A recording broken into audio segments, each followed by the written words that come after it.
Hey guys, hello everyone and welcome to the channel. So today in this particular video we are going to take 10 tricky questions from molecular spectroscopy. Now we are going to take questions over here from previous few of CSIR net exam, and that's how this video is going to be, right? So I think by far now you are quite introduced to this particular series, and you guys are giving a lot of love to this particular series. I hope that most of the topics which I'll cover in this are going to help you for the upcoming CSIR net exam. Now, before starting this video, I would like to tell you about the new batches which are going to start on Unacademy Plus platform. So there are two new batches which are going to start. The first one is for the GATE 2021 and the other one is for the next CSIR batch. So if you guys are interested in joining the classes for them, so you can contact me in the email provided in the description of this video. Also, I'll pin the email ID in the comment section, so you can just contact me over there. All right. Now, having said that, let's continue with our video.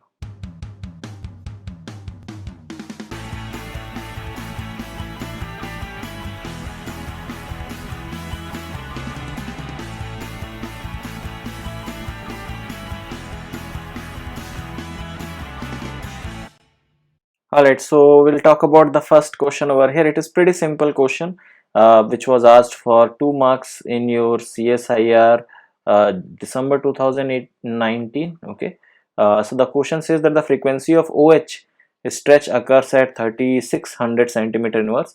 So the OD stretch frequency would be closest to. Okay, so to solve this particular question, you need to know the relationship between frequency and your reduced mass. So frequency and reduced mass are related to each other like this. So nu is equals to 1 upon under root mu. Now reduced mass of your OH, if you find out and if you take that with respect to the reduced mass of your OD, so OH, the reduced mass has this formula, okay, mu is equals to m1 m2 divided by m1 plus m2. So since we are talking about oxygen and hydrogen, so oxygen has a mass of 16 or hydrogen has a mass of 1, and it will be like 16 plus 1. Okay, and here OD is there, so 16 into 2 and divided by 16 plus 2. Okay, that is going to be the formula, and that's what is going to be the ratio of both of them. So basically what you are going to get here is something like this. You will be getting like 16 upon 17 divided by 32 upon 18. So you can just cancel out the terms. So just 16 will cancel out this 2 times, and this 2 can cancel out in 9 times. So what you are going to get at the final is this, that is, it will be 1 upon 17 multiplied by 9 upon 1, or you will get 9 upon 17. Okay, that will be the answer. Okay, so this will be the value which you are going to get for this. Now let's try to look for the frequency. So if you see the relationship between frequency and your reduced mass, so frequency of your OH divided by frequency of your or I shall do it in the other way. So frequency of OD divided by frequency of OH, this should be equal to under root, because the relationship is inverse. So I'll write down mu OH divided by mu OD. Its value we have already calculated, it's 9 upon 17. So I have to just do under root of 9 upon 17. So that's what you have to do. Rest is all about the calculation. Now OD is what you have to calculate. OH is given 3600. So I'll just write down nu of OD divided by 3600, and under root of 9 will be 3, and for 17 it is, right, you know that 16 under root of 16 is 4. So if it is 17, it will be around 4.1 something. So, or you can just write it down approximately 4. Okay, so I'm just writing it 4, approximately 4. So I'm just writing approx value. So what will be the value of frequency of OD? This will be 3 upon 4 multiplied by 3600. So you can just cancel out. So 4 9 times, so it will be 900, and 3 9 times is 27. So the answer should be around 2700. Okay, so the value which is closest to the 2700 is your 2600, and that's going to be the final answer. Okay, so 9 into 3 is going to be 2700. So the answer will be quite near. Why we are getting 2700, why we are not getting 2600? Because we have approximated it to 4. We can, if we have taken 4.1, this would have been a little lower than 900, it would have been little lesser than that, and then this value would have been also little lesser than 2700, it will be quite 226 something. Okay, so that's how option number 2 is correct. So you don't have to calculate accurately in the exam, you can just go with the approximations for the calculation. So this was a direct relationship between frequency and reduced mass, and this you will study in your vibrational spectroscopy. All right, so like let's look upon the next one then. All right, let's talk about the next question. It says that the pure rotational microwave spectrum of XY molecule, the adjacent lines are separated by 4 centimeter inverse. The molecule is irradiated by a radiation of 30,000 centimeter inverse. The first Stokes line will appear at. Now this question was again asked in December 2019 exam, and it is a 4 marker question. Okay, this was asked for 4 marks. Let's try to see how it will be done. First of all, you should know this thing, that in the pure rotational microwave spectrum, your adjacent lines are separated by, okay, separation between so the separation between adjacent lines is 2b. Okay, for rotational, for pure rotational spectrum. Now instead of pure rotational, if we'll have rotational Raman spectrum, over there it will be 4b. Okay, so this changes over there. Fine. So since we have 2b separation and the value is given as 4 centimeter inverse, so we can say that 2b is equals to 4 centimeter inverse, or we can say b is equals to, like, b is equals to 2 centimeter inverse. Okay, that's what the value of b which we have got. Now they are asking the first Stokes line. Okay, the first Stokes line, where it will be. Now you know that in the Raman spectrum, the central line which we have is called as your excited or Rayleigh line, right? So that comes where the molecule has been radiated or it's been excited to. So its value is given to you, right? Its position is already mentioned, it is 30,000. Okay, so its position is 30,000. Now you know two type of lines you will get. To the left of it, you will get a Stokes line. Okay, so you will get a Stokes line like this. Okay, and to this side, to the right side, you will get anti-Stokes line. Okay, so these are anti-Stokes.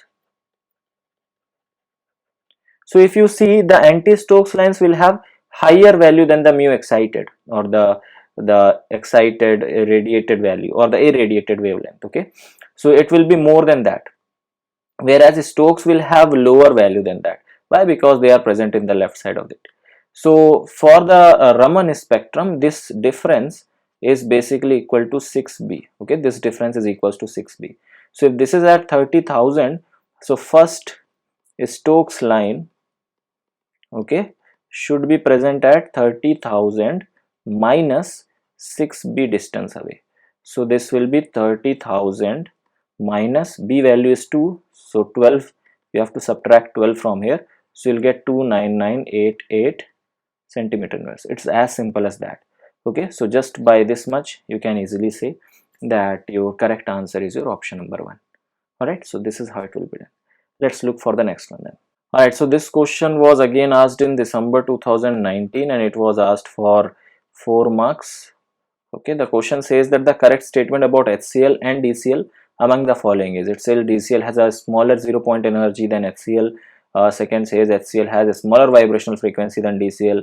The other one says force constant K of HCl bond is half that of DCl. The other one says reduced mass of DCl is smaller than that of HCl. Now you know that reduced mass depends upon M1 M2 divided by M1 plus M2, and you know deuterium has a twice of mass than the HCl. So obviously if you put 2 over here, or you can just put and solve, but you don't have to solve. Okay, I'm just telling you that if a molecule is made up of heavier atoms, its reduced mass will always be greater than the lighter atom. So that means that mu of DCl is actually more than mu of HCl. So what does that mean? It means that statement number 4 is wrong, which says reduced mass of DCl is smaller than that of HCl. That is not correct. You can put the values also. Keep the mass of deuterium as 2 and the mass of chlorine as 35. And for the other, you can take mass of hydrogen as 1 and the mass of chlorine as 35. You can put and solve. Then also you will get to see that what's the value. I'm not doing, I'm just telling you how you can approach towards the question in lesser amount of time. Okay, the other one says force constant of HCl bond is half that of DCl.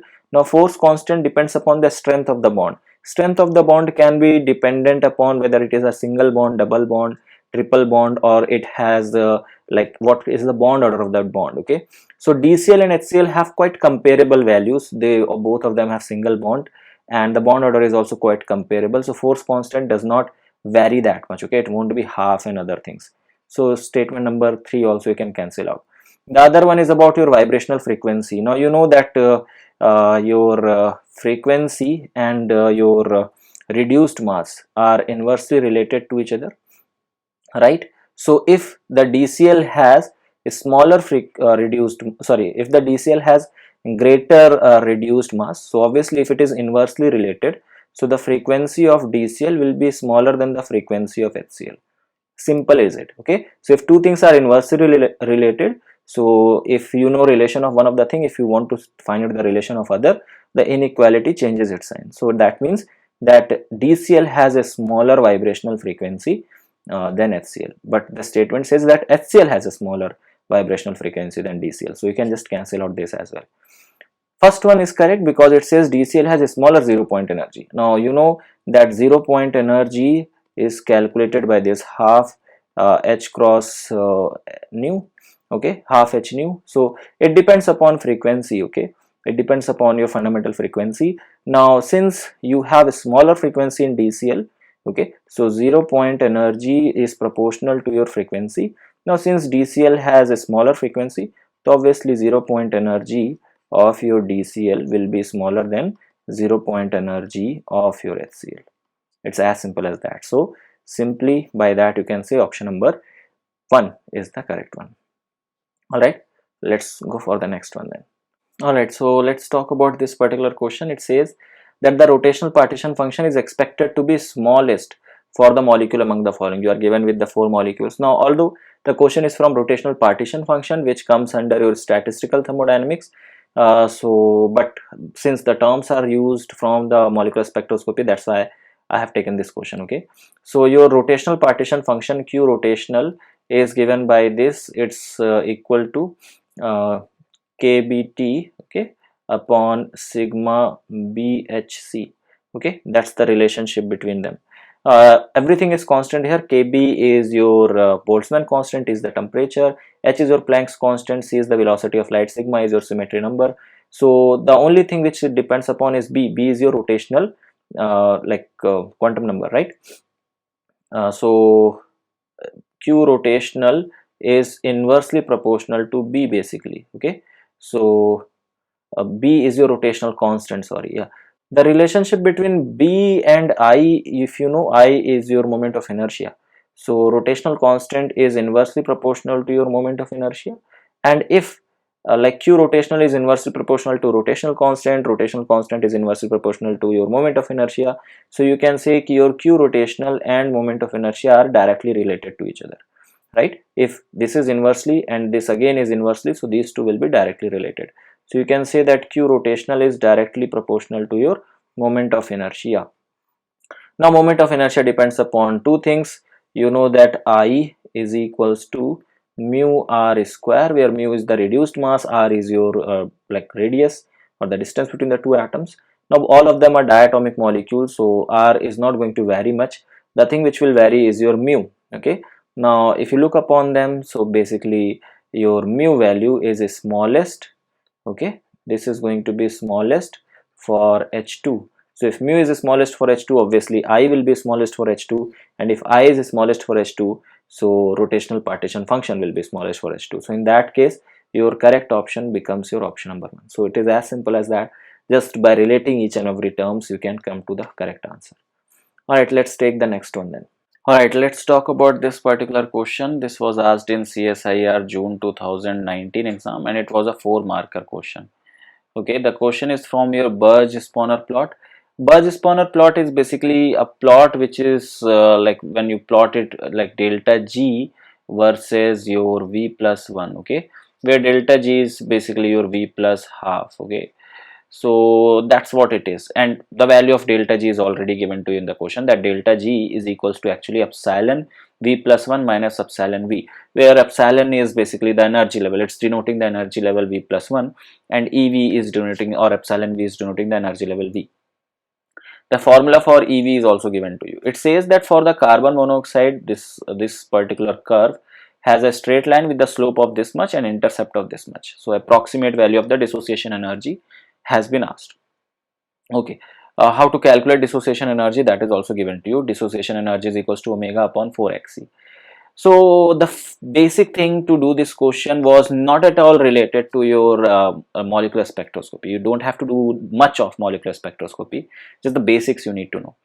First of all, you have to find out the value of delta G in terms of your V plus 1. So then only you will be able to plot. Okay, so you need to see that what is slope and what is intercept, what are the variables which are going to denote slope and intercept. So let's try to do it.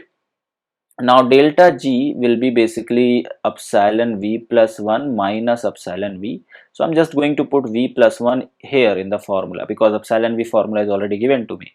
So I'm just going to put V plus 1 here. So obviously if I put V plus 1 here, so 1 plus half is going to make it like 3 by 2. So I'll get V plus 3 by 2 in this bracket. So V plus 3 by 2 omega, and minus, here I'll get V plus 3 by 2 square and omega xe.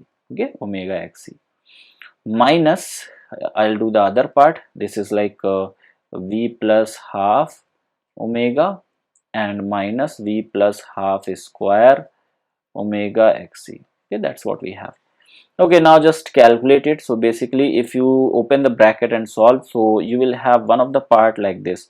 You will have V plus 3 by 2 minus V minus 1 by 2 omega when you do this part, minus the other part will be like, you just have to open the bracket, so it will be like V square plus 9 by 4, alright, then A square plus B square plus 2AB, so it will be plus 3V. Okay, then you have to do this, so minus V square minus 1 by 4 and minus 2V, or minus V. Okay, so that's what we will have, and this will be omega xe.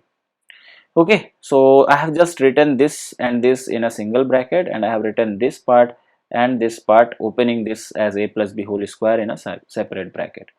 Now just cancel out the things which can be cancelled out. So this v is going to cancel out this v square is going to cancel out this, and fine. Here what you are going to get, 3 by 2 minus 1 by 2 is going to give you 1, right? 2 by 2, it will give you 2 by 2, that means 1. So you will just get omega, minus, in this bracket if you take, so 9 by 4 minus 1 by 4 is going to give you 8 by 4, that means you are going to get 2 here, and 3 minus 1 is going to give you plus 2v, okay, and omega xe. All right, now I am just going to take this v outside and 2 also outside, so it will be like omega minus 2v, and in the bracket sorry, omega minus 2, and in the bracket it will be like v plus 1, 1 plus v or v plus 1, and omega xe. Now I have got my graph, or now I have got the equation. So the graph was plotted, the graph was being plotted between delta G and V plus 1. So what is going to be my slope? I'm just going to write down here.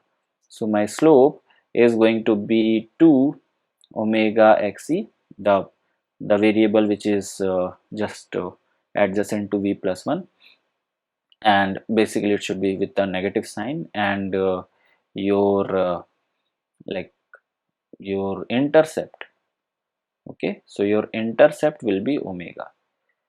So if you compare both the things, if you just compare both the things which values are given to you, so you will be able to find out the terms, and then you can find out the rest of the things.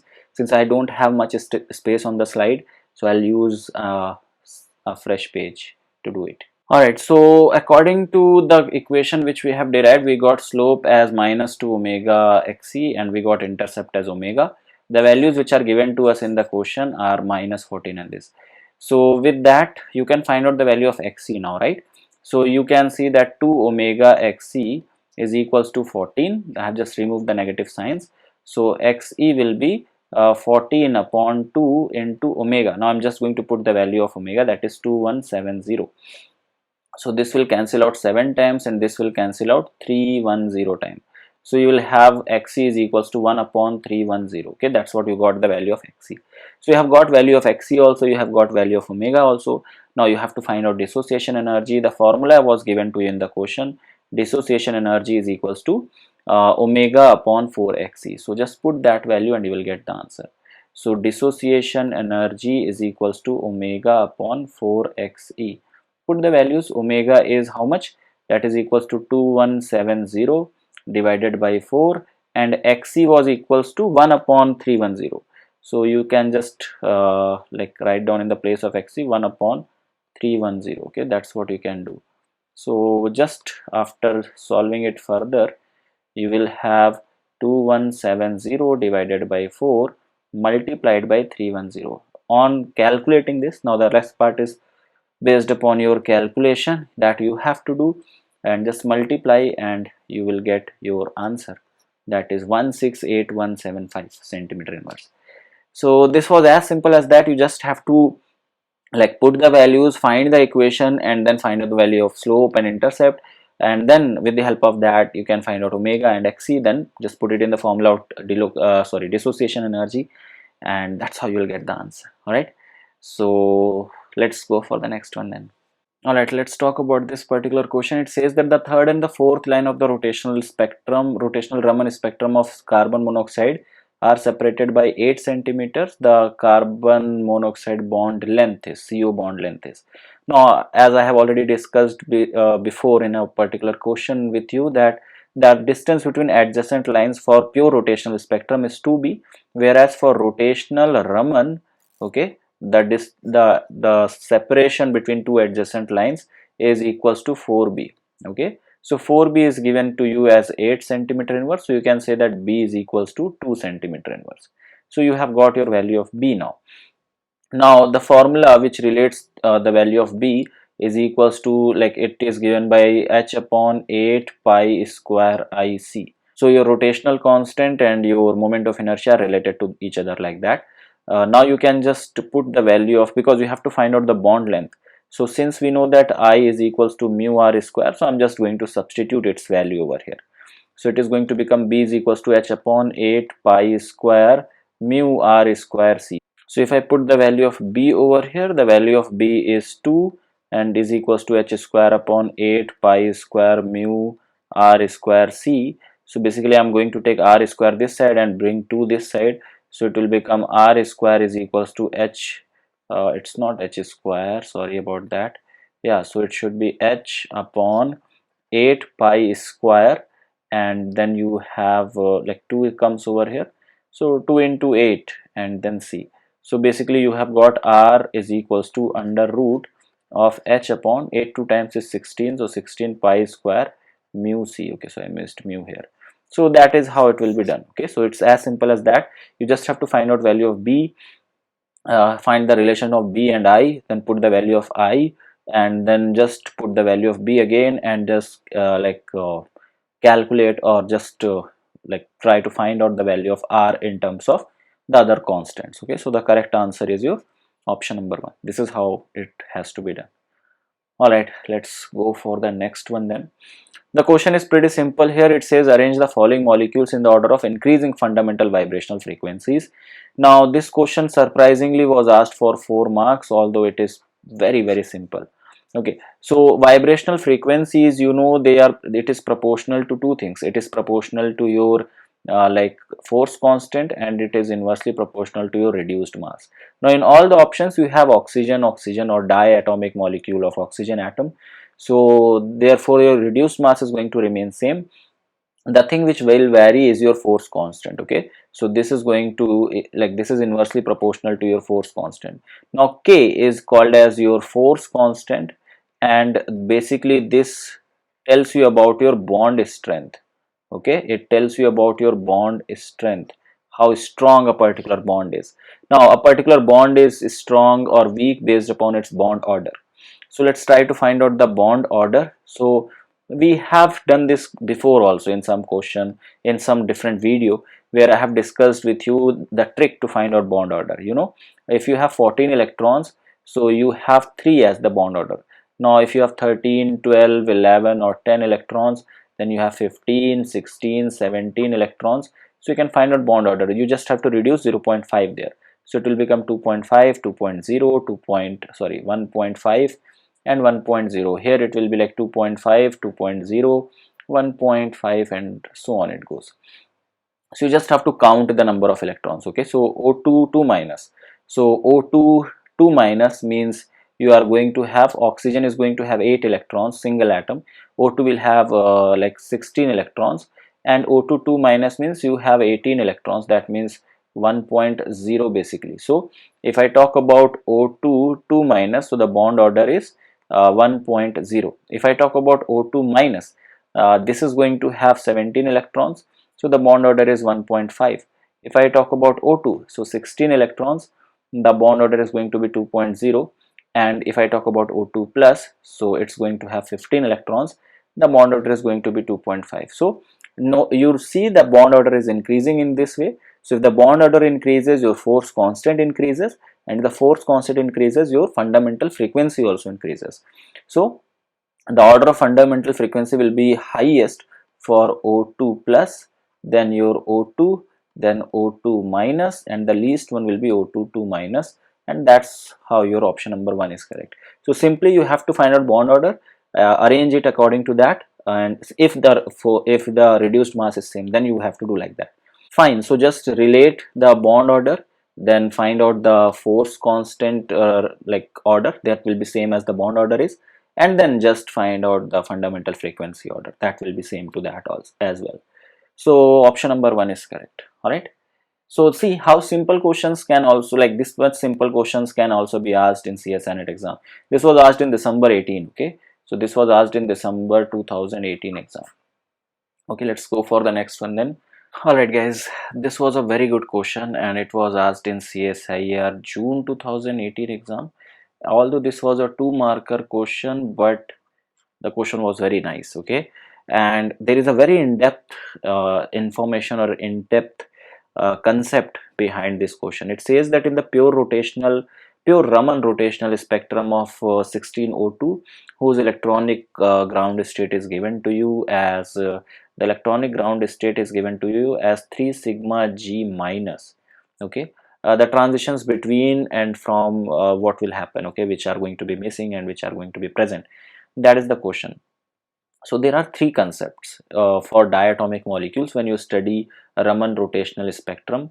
The first one is called as intensity alteration. Okay, where there is a difference in the peak intensity, or the height of the peak has a different intensity. Even peaks are higher or odd peaks are higher. This you will see in case of N2 molecule. Okay, 14N2. Whereas there is a peak of odd and even missing. Okay, so missing peaks, so or missing levels, basically I should say missing J levels. So missing J levels, this you will get for like for oxygen containing compounds like O216. You will also get it for CO2 molecule. So why is it so? I'll just try to do it in very short. Okay, first of all, the intensity alteration is seen where your I value is 1. Okay, these are also system of, like, they are also called as bosons, so they also have a system of bosons, but yeah, like they have I value 1, whereas missing J value exists for your I value 0. Okay, when you have I value 0 over there. So both are the conditions for bosons. Now for bosons you need the overall wave functions to be symmetric.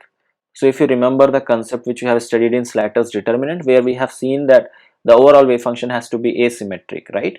That's in quantum chemistry although. But yeah, the antisymmetric or asymmetric wave function is a property of the like for the electrons. Okay, it's not the property of fermions. That's not for the bosons. For bosons, the rule is that, or you can say that property is that overall wave function has to be symmetric. Now the symmetricity depends upon the parity of the ground state. Okay, now here you can see that the ground state has this and it has a negative parity. Okay, what does it has? it has a negative parity. So if it has a negative parity, and in order to make the overall wave function symmetric, your even J levels are missing in this case. Okay, so which case I'm talking about? I'm talking about 1602. Okay, in this case what happens that your I value is 0, so they are basically bosons, and in these types of bosons your overall psi or overall wave function has to be symmetric.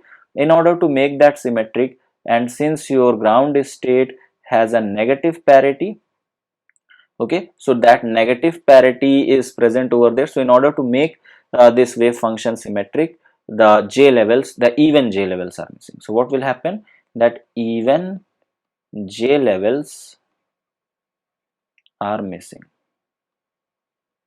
Okay, I'll give you one more additional information about it. If you don't know, you can just write it down somewhere. So for example, if I have CO2 and here also I have 16O2. Okay, so again the system is for oxygen only. It's where your I is equals to 0. It's again a boson system, but here your ground state, if you see, it has a positive parity. Okay, it has a positive parity in case of carbon dioxide. So if the parity is positive, so in order to make overall wave function symmetric, okay, what has to happen, that odd J levels are missing. Now whatever I have told you, it's in a very short and precise way, because the exam is quite near. You can just make point of these things and you can just use them while solving question. Okay, so that you can do, but if you want to understand it in detail, that you will get to know if you will read some good book of quantum chemistry, like if you will read McQuarrie or Era and Levine. So there these things has been given in quite detail. But if you don't know, I'll try to make a video, but not before CSNet exam, obviously. Okay, so that I'll try to make after the exam, and yeah, that's what it is. Okay, so there is a very detailed concept behind these things, that why these things are, why the J levels are missing and all. So this is where your molecular spectroscopy and quantum chemistry, like both of them converge. Okay, actually both of them are quite related to each other, but here you can see the direct relationship between both of them. Then intensity alteration is one of the concept where your even levels will be higher than the odd levels. Okay, the intensity of the even levels will be twice as that of odd level. That is seen in the molecules like your nitrogen, like diatomic molecule of nitrogen. So remember that these everything, whatever I have told you, it's for your diatomic molecules, and carbon dioxide is also one of the example. It's not a diatomic molecule, but yet the wave function is corresponding to this 16O2, which is present along with this carbon. So it is basically dependent upon that. So that's why it has been taken. So you can make point of these things. If in future question is asked from here, you can easily answer it. So the correct answer is your option number 1, that even J levels are missing. Okay, you can just like write down these points. Okay, I'm not going in detail, I know that. All right, so let's go for the next question. All right guys, let's look upon this particular question over here. It says that a molecule AB2 shows the following IR and Raman spectra. The molecule is given AB2 type, okay, and the IR spectra is given and Raman spectra is given. You can see that the IR spectra has VS, VS, S. VS means very strong and S means strong or sharp peak. Okay, so very sharp and sharp peak, you can say like that. Then Raman also has sharp and very sharp peak. Depolarized means the peak is not polarized one, and here it is polarized. Okay, so that's what it means about the polarized and depolarized peak. The next thing is that the third peak over here is Raman inactive. Now to answer this question, there are two things which are asked in the question. Okay, one is that whether the molecule is linear or bent. The second thing is whether the molecule is symmetrical or asymmetrical. Okay, so symmetrical and asymmetrical, you can easily look upon the molecule just by looking into the IR and Raman, like IR and Raman like activity. Okay, so whether it is IR active or Raman active. Now there is a rule called as your rule of mutual exclusion. Okay, mutual exclusion. What does that rule says? It says that if the molecule has center of symmetry, okay, if the molecule has center of symmetry, or you can say if the molecule is symmetrical, okay, if the molecule is symmetrical, what will happen in that case? In that case, if a mode is IR active, if one of the mode is IR active, it should be Raman inactive. Okay, it should be Raman inactive, and vice versa. Means if a mode is IR active, it will be Raman inactive, and if it is Raman active, it will be IR inactive. Or yeah, if it will be Raman active, IR inactive, right? So that's what it will be. So for symmetrical molecule, rule of mutual exclusion should be followed. Now if you look upon the options, or if you look upon the data which is given to you, it has a particular mode is both IR active and Raman active both. It's like IR active and Raman active both. Two of them are IR and Raman both active. So that means the molecule does not have a center of symmetry, or it is asymmetrical molecule. Because if it would be symmetrical, then obviously IR active mode will be Raman inactive. So you will not get any peak in the Raman spectra. Okay. So you should not look for this one key. Okay, fine. Here we are getting that. Okay, we are like IR active and Raman inactive. The overall, the total number of peaks should be like that. If IR active peak, it should be Raman inactive, and if it is Raman active, it should be IR inactive, like that. So it all the peaks resembles the same molecule, right? So that's why you can say that the molecule is asymmetrical. Center of symmetry is missing in the molecule. So symmetrical options you can just cancel out. So first and second option you can simply cancel out. Now you are left out with your these two options, like whether the molecule is linear or it is bent. Okay, that's what the question is.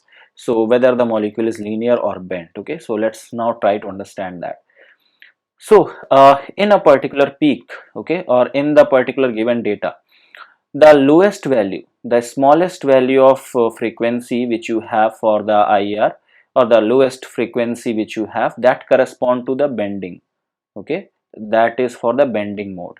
Now if, okay, if the bending mode is polarized, or if it is Raman active, in that particular case we say that the molecule is bent. Why is it so? I'll just explain you in a very simple way. That let's say a molecule is like this. Okay, a molecule is like this is a bent molecule.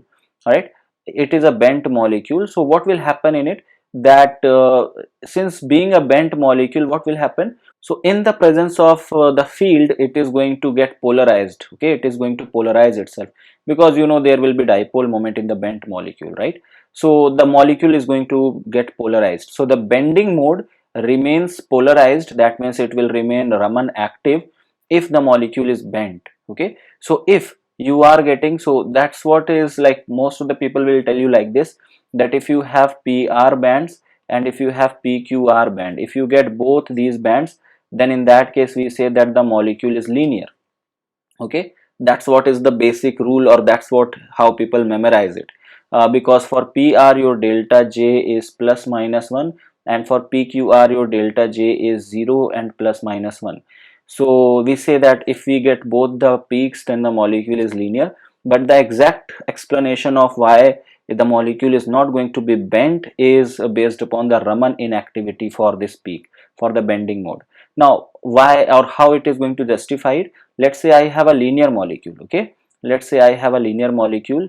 This is the linear molecule. So in that particular case, since the bending is not going to polarize the molecule, because bending a straight molecule or bending a linear molecule is difficult, right? So it's not going to get polarized while bending. So that's why your Raman mode, or it is Raman inactive in that case. Okay, so you have to look for the bending frequency, and you have to see whether it is Raman active or not. If it is Raman active also, in that case the molecule will be bent. If it is Raman inactive, in that case it is linear. And this is also one of the rule, or it's one of the concept, that if a molecule in the IR it gives you both PR and PQR bands both, in that case the molecule is said to be linear in shape. So both the things are justifying this, that the molecule is linear, and we have just seen that the molecule is asymmetrical. So basically your molecule should be linear and asymmetrical. Okay, if you have a knowledge of your group theory, so this is how the molecule will look like. Okay, linear and asymmetrical. So if you have knowledge of group theory, you can find out the point group over here. Point group will be C infinite V. Option number 3 is the correct option. Okay, so the main point of doing this question was to see that whether the molecule is symmetrical or not, and then check that whether the molecule is linear or not. All right, so this is how it will be done. Okay, So let's look upon the next one then.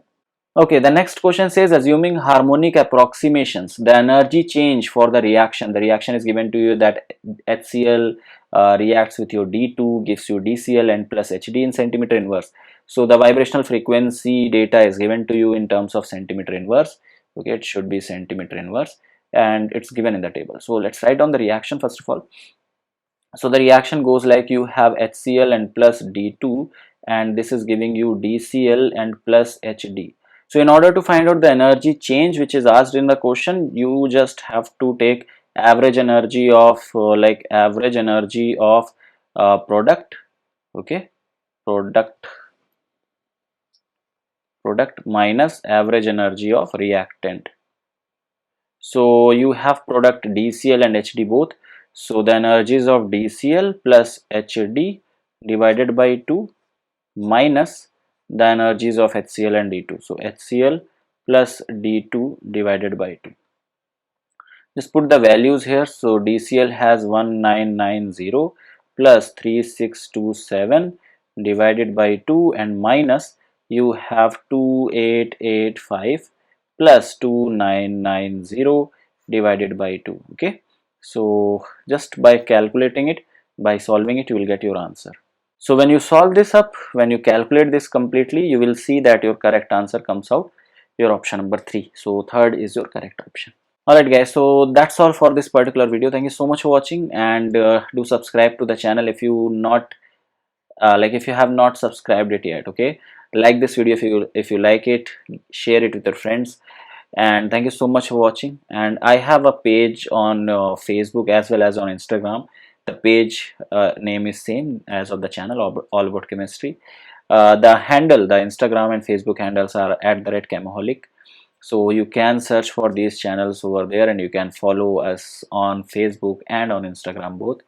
So that's all from my side. I hope you guys understood, I hope you guys liked, I hope you guys got to know quite a few things from this particular video. Thank you so much for watching, and I'll see you guys in the next video. Till then, have a great day. Bye bye.